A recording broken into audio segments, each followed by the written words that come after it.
Students, इस video में हम करने वाले हैं activity 2.6 and 2.7 from chapter acid base and salt. Topic है how do acids and bases react with each other. तो एक्टिविटी स्टार्ट करते हैं। Take about 2 ml of dilute NaOH solution in a test tube. NaOH क्या होता है? Acidic या basic? Basic. Strong base है। Sodium hydroxide is strong base. तो base में हमने ऐड किया 2 ड्रॉप्स ऑफ फिनोप्थिलीन सोल्यूशन। और आपने पढ़ा फिनोप्थिलीन का न्यूट्रल, फिनोप्थिलीन एक इंडिकेटर है, आर्टिफिशियल इंडिकेटर, और इस इंडिकेटर का न्यूट्रल कलर होता है कलरलेस। ठीक है। और अगर बेस में हम इसको डालते हैं तो क्या हो जाता है? पिंक। तो कलरलेस फिनोप्थिलीन सॉल्यूशन था। NaOH भी कलरलेस था। जब हमने NaOH 2 ml NaOH में फिनोप्थिलीन इंडिकेटर की 2 ड्रॉप्स डाली तो ये क्या हो गया? पिंक कलर हो गया। ठीक है। तो लिख लेना वहां पर बुक में second point, what is the colour of the solution लिखेंगे? पिंक। लिख लिया। आगे add dilute HCl solution to the above solution drop by drop. अब यहाँ पर हमारे पास सोडियम हाइड्रोक्साइड के साथ फिनोप्थिलीन था। ठीक है। पिंक कलर का सॉल्यूशन था। अब हमें यहाँ पर ड्रॉप बाय ड्रॉप क्या ऐड करना है? HCl। एक ड्रॉप ऐड किया, आप देखोगे कि पिंक कलर डिसअपियर हुआ क्या? कलरलेस वापस हुआ क्या? नहीं हुआ। एक और ड्रॉप ऐड किया, हुआ कि नहीं हुआ? एक और ड्रॉप ऐड किया, इतने में हो जाएगा। ठीक है। तो क्या होगा? वापस से वो कलरलेस हो जाएगा। क्यों होगा? क्योंकि ये बेस उस एसिड के साथ रिएक्ट करेगा और न्यूट्रलाइज हो जाएगा। ठीक है। वही दिया हुआ है। Add dilute HCl to the above solution drop by drop. तो क्या होगा? Is there any colour change for the reaction mixture? Pink लिखो वहां पर। Pink colour slowly disappears. Pink colour slowly disappears. आगे, why did the colour of phenolphthalein change after addition of acid? क्या होगा? हमने एसिड डाला तो अब पिंक कलर डिसअपियर हो गया। क्यों हुआ? पिंक कलर डिसअपियर क्यों हुआ एसिड डालने से? लिखेंगे because no more sodium hydroxide, because no more sodium hydroxide is left unreacted in the test tube. तो क्या हुआ? NaOH बेस था, इसमें हमने डाला एसिड, तो न्यूट्रलाइजेशन रिएक्शन हो गया। NaOH हमारा एक्वेस सॉल्यूशन था, HCl भी एक्वेस सॉल्यूशन, सॉल्ट बना NaCl और वाटर, न्यूट्रलाइजेशन रिएक्शन हो गया। ये ध्यान रखेंगे।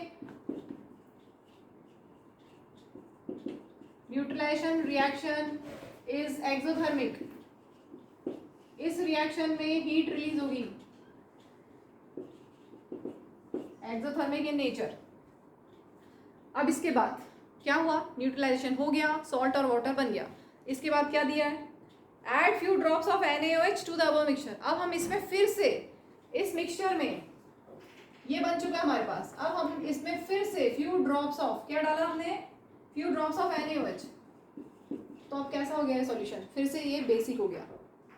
ठीक है। न्यूट्रल होने के बाद ये फिर से बेसिक हो गया। हमने NaOH ऐड कर दिया, बेसिक हो गया। अब हम इसमें फिर से क्या ऐड कर रहे हैं? Now add a few drops of NaOH। डाल दिया हमने। Does the pink colour of phenolphthalein reappear? Phenolphthalein तो था। ठीक है। फिनोप्थिलीन तो पहले से था उसमें, हमने फिर से NaOH डाल दिया तो क्या होगा? Yes, pink colour will reappear. लिखेंगे pink colour will reappear. Reason क्या हुआ? What do you think this है? Why do you think this has happened? वहां पे लिख लें because after adding NaOH, because after adding NaOH the reaction mixture has become basic again। इसके बाद ये रिएक्शन है, आप कंप्लीट कर लीजिए। Next activity 2.7, reaction of metallic oxide with acid. Metallic oxide का एसिड के साथ रिएक्शन कराएंगे तो क्या होगा? सॉल्ट और वाटर फॉर्म होगा। एक्टिविटी देखते हैं। Take small amount of copper oxide in a beaker. Copper oxide Cu हमने लिया बीकर में, ब्लैक कलर का सॉलिड होता है, और उसमें हम ऐड करेंगे डाइल्यूट HCl डाइल्यूट ऐड किया स्लोली वाइल स्टिरिंग। हिलाते हुए आप धीरे धीरे HCl ऐड करेंगे तो क्या बनेगा? सॉल्ट बनेगा और वाटर। तो black colour will change to blue green colour.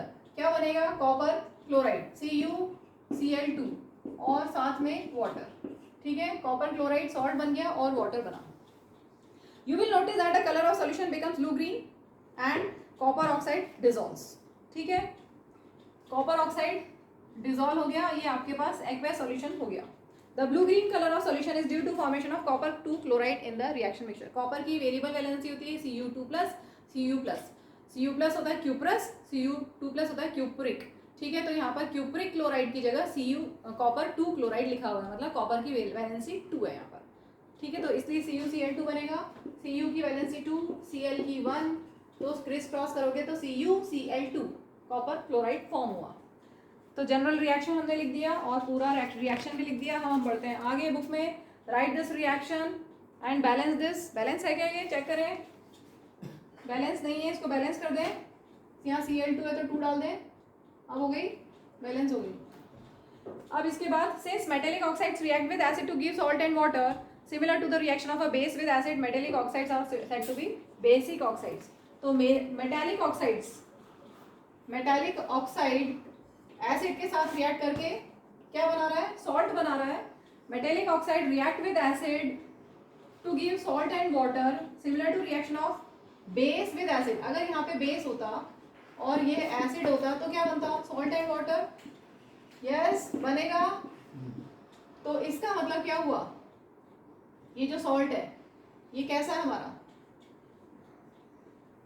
नहीं ये ऑक्साइड है, ये कैसा है, बेसिक ऑक्साइड है। समझ में आया, क्योंकि ये सेम रिएक्शन है। देखो acid acid, salt salt, water water, इसका मतलब ये जो बेस है कैसा, ये जो मेटेलिक ऑक्साइड है कैसा होगा, basic. So metallic oxides are basic in nature. ठीक है, metallic oxides are basic in nature. Clear. इसके बाद हम करते हैं reaction of non metallic oxide with base. You saw the reaction between carbon dioxide and calcium hydroxide. Carbon, देखो carbon एक non metal है, कार्बन नॉन मेटल है और उसका ऑक्साइड हो गया CO2। इसका रिएक्शन इन्होंने बोला है कैल्शियम हाइड्रोक्साइड के साथ। ये हम रिएक्शन बहुत बार कर चुके हैं। कैल्शियम हाइड्रोक्साइड के साथ क्या होता है, calcium oxide hydroxide is lime water, slaked lime. ठीक है, इसके साथ क्या बनता है, calcium carbonate plus water, PPT बन जाता है, white PPT। Since this is similar to reaction between, ये हमारा क्या है बेस, और अगर हम एसिड प्लस बेस करते हैं तो भी वापस वही कंपैरिजन, सॉल्ट एंड वाटर होता है। ठीक है, तो ये बेस बेस, तो इसका मतलब ये क्या होना चाहिए, एसिडिक होना चाहिए। इसका मतलब non metallic oxides are acidic in nature. Clear, non metallic oxides are acidic in nature. So since this is similar to reaction between base and acid, we can conclude that non-metallic oxides are acidic in nature.